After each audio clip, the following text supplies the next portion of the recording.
আমরা যারা নতুন কন্টেন্ট ক্রিয়েটর আছি তাদের জন্য খুবই একটা খারাপ খবর এটা যে ইউটিউবের কিছু নিয়ম আপডেট হয়েছে, আর এতে করে আমাদের কিছুটা সমস্যা।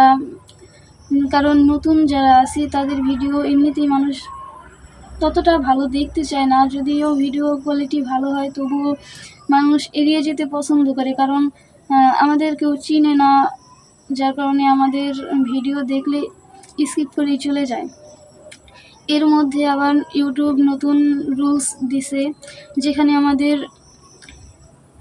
মনিটাইজেশন হওয়ার জন্য 10 মিলিয়ন ভিউজ শর্টসে 90 দিনে থাকার কথা ছিল, এবং 1 বছরের মধ্যে 4000 ঘন্টা ওয়াচ টাইম লং ভিডিওতে থাকার কথা ছিল, তবেই মনিটাইজেশন হবে। কিন্তু এখন নাকি আবার ইউটিউব নতুন একটা আপডেট দিছে যে সেখানে 20 মিলিয়ন শর্টস ভিউজ লাগবে 90 দিনে, আর লং ভিডিওতে 8000 ঘন্টা ওয়াচ টাইম লাগবে। তো আমরা যারা নতুন তাদের জন্য 10 মিলিয়ন শর্টস ভিউজ 90 দিনে আনাটাই খুবই কষ্টকর হয়ে গেছে, কিন্তু এর মধ্যে আবার আরও 10 মিলিয়ন, এতে করে অনেকটা কষ্ট হয়ে যাবে হয়তো।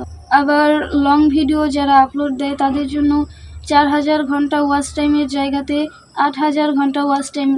তো এটা নিয়ে অনেক চিন্তায় আছি, কারণ আমি এই নতুন শুরু করলাম ইউটিউব, কিন্তু এখনই অনেকটা আপডেট দিছে ইউটিউব, মানে কি বলবো, স্বপ্ন পূরণের আগেই বাধা হয়ে দাঁড়িয়েছে। তো যারা যারা নতুন কন্টেন্ট ক্রিয়েটর তারা অবশ্যই বলবেন যে এই আপডেটটা কি আপনারা পেয়েছেন কিনা। আমি পেয়েছি আপডেটটা, এবং কিছু ভিডিওতেও দেখলাম এমনটাই বলছে। আর এটা সম্ভবত জানুয়ারি 2027 চালু হবে।